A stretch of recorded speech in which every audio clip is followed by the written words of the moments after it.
गोर के चरण धोइले पथरा बन के नारी को नैन गोर के सिमरन करके तरगे सबरे दाई नैन गोर के चरण धोइले पथरा बन के नारी को नैन गोर के सिमरन करके तरगे सबरे दाई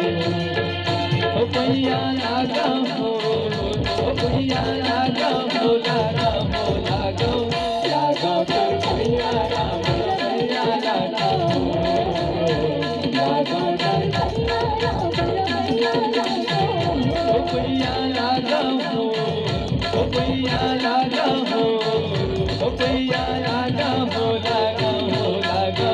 लागा कर पैया राम पैया लागा हो लागा कर पैया राम पैया लागा हो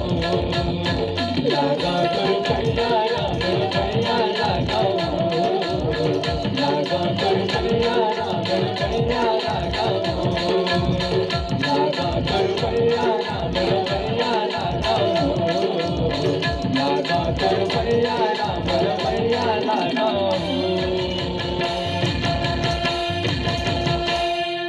भीम से बोली श्यावर राम।